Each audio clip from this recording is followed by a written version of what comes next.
गुरुर्ब्रह्मा गुरुर्विष्णु गुरुर्देवो महेश्वरः गुरुरेव परं ब्रह्म तस्मै श्री गुरुवे नमः.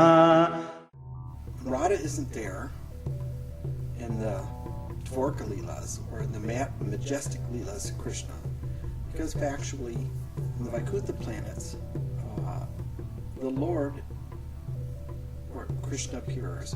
It's actually Lakshmi Narayana. It's Lakshmi and Vishnu. All the Vishnu expansions are Baladev. Now, in Goloka Vrindavan, in the supreme abode, to understand this more about the theology of Balaram, and it's all there in all Prabhupada's books, completely.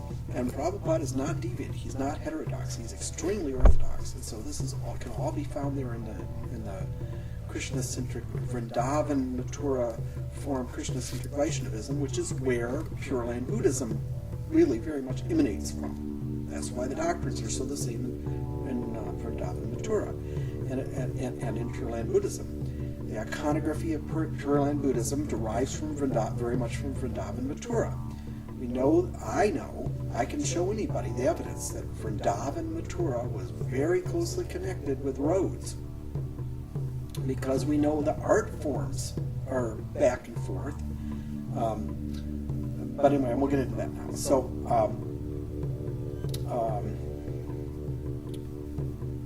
even in the Supreme Abode, all of the masculine forms, Nanda Maharaj, the father of Krishna in Vrindavan, and the elderly Gopas, elderly cowherd boy, the other men in the village, like Nanda Maharaj, and the older cowherd boys, Balaram's age, or the older brother cowherd boys, and the cowherd boys, all of the masculine beings in Vrindavan are all expansions of Balaram.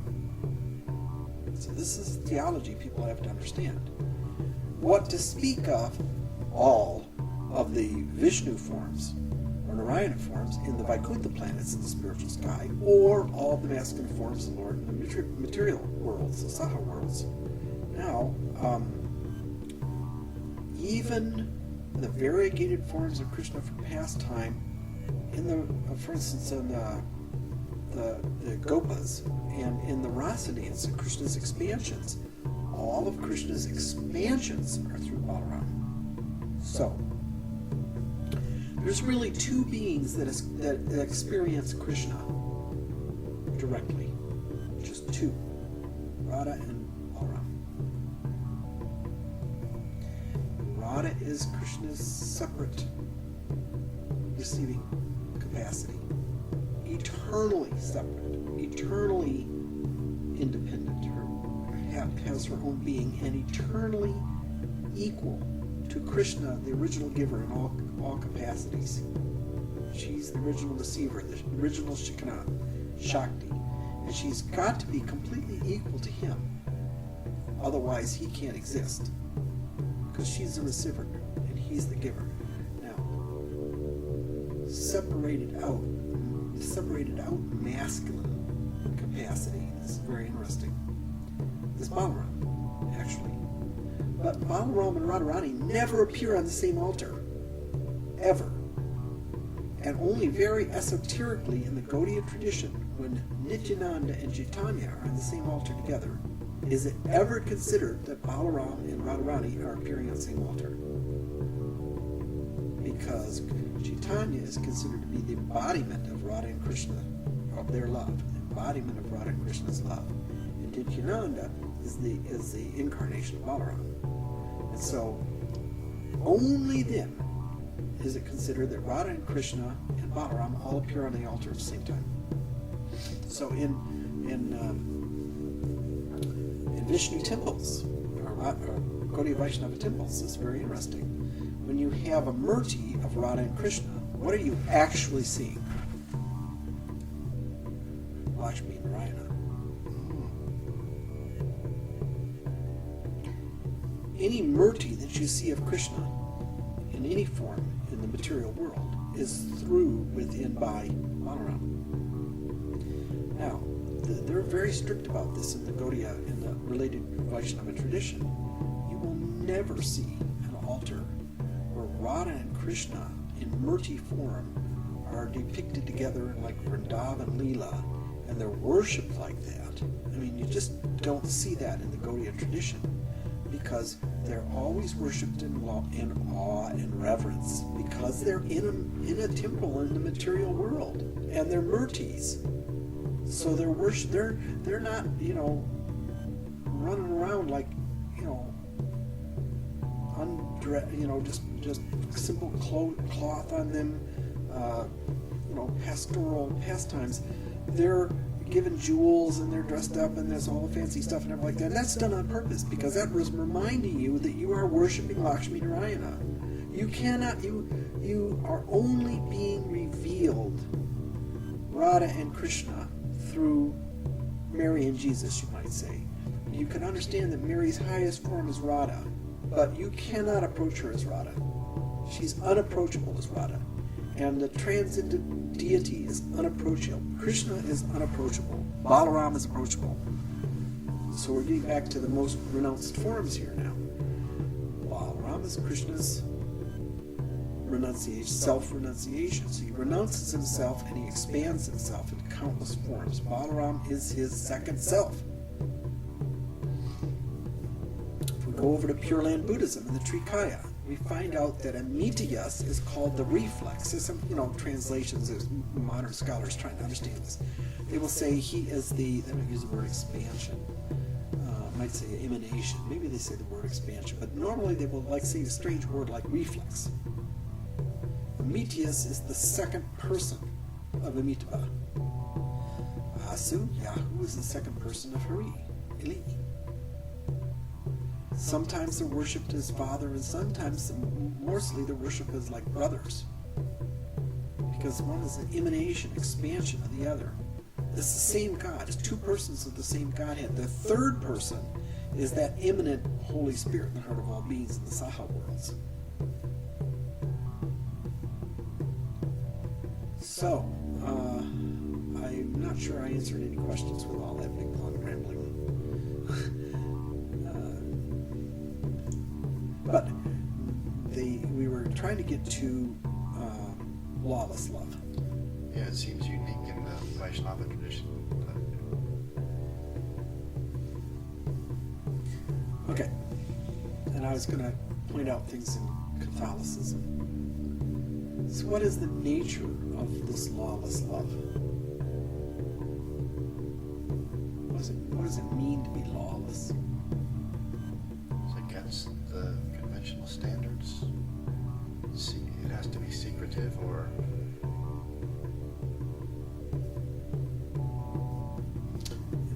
It's so powerful that it overwhelms and overcomes all social conventions, all other priorities, all other prohibitions against it. Now, the supreme rasa of Harakiya rasa, or lover rasa, in Vaishnavism, you have to understand this is not about some mundane woman and man having some affair. This is about God and the soul, the self.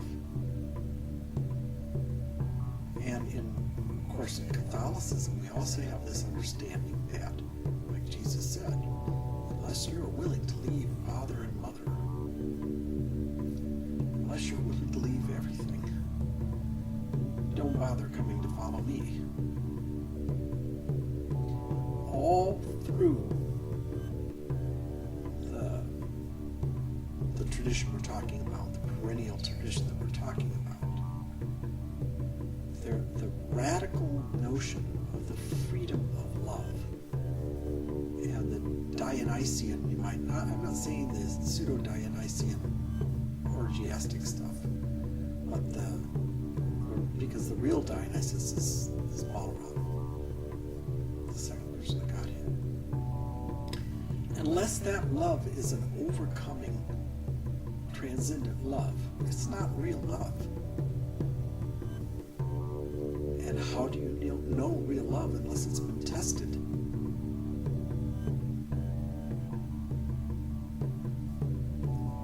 So, the stories and the theology of Parakya Ras and Vaishnavism describe, illustrate the nature of that lawless love originates in, it's really about love of God. The soul that loves God, and I'll hearken to your Sufi mysticism here, the soul that loves God must be willing and able to transcend every single obstacle to that love. If those obstacles be conventions of mankind, even if they be nature, because God is above nature. So if I have to leave my body in order to be with God, I will ultimately transcend my body. I'll actually ultimately leave my body. I'm ready. Let's go now, you know. What is more compelling to a living being than the preservation of one's own life? And what is the most radical expression of love? No greater love. Yes, any person. They'll give up their life for another. Now, that is a love that violates the greatest law of nature, which is self-preservation. So if self-preservation itself, if the life of the body, if the attachment to the body itself can be violated, can be thrown aside with abandon for the sake of love, which we actually see throughout history, you know, people that have sacrificed their life for love, then certainly the self, the soul, is willing to abandon all other varieties of religion and surrender to the power of love, the power of God. It's like Krishna says in Gita, abandon all varieties of religion and just surrender. That's about Parakya Ras. People say, well, where is Parakya Ras in the Gita? Where does the Gita talk about that? You know, the Gita tells us about love, but it doesn't go into the rasas. I say when Krishna says abandon all variety of religions and religion, just surrender to me, he's Rasaraj talking. He's the king of love, the Lord of love talking. And he's saying, just get rid of all the rest of it. Just surrender. Surrender to love of me. You know, whatever that flavor of love is, surrender to it. And if that is the conjugal love, then you've got to abandon all varieties of religion. What does that mean? That means that it's just like Chaitanya would say. There are no hard and fast rules. When you're calling on God, you're invoking the Supreme Personality of Godhead. He's Rasaraj. All the rules and regulations, everything goes right out the window. You want to have a personal, direct, intimate relationship with God. Just like the perfect yes of Mary when we say, Hail Mary, full of grace, the Lord is with thee.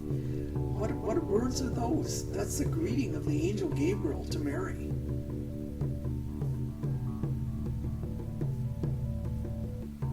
So what is this response?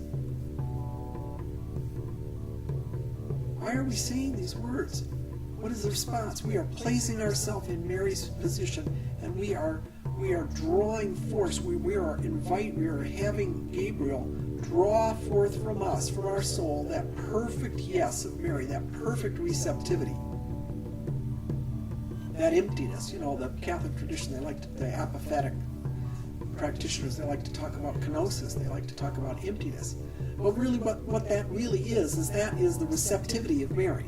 That's the receptivity of Radharani, and the highest form of the Shekinah of God is that receptivity within deity. So unless we find ourselves in that position of the perfect yes of Mary, what was Mary's response? Be it done to me. Not my will, but thy will, O God. You know, complete abandon. Complete. And in that complete abandon, in that complete letting go, in that completeness, a complete receptivity is complete freedom.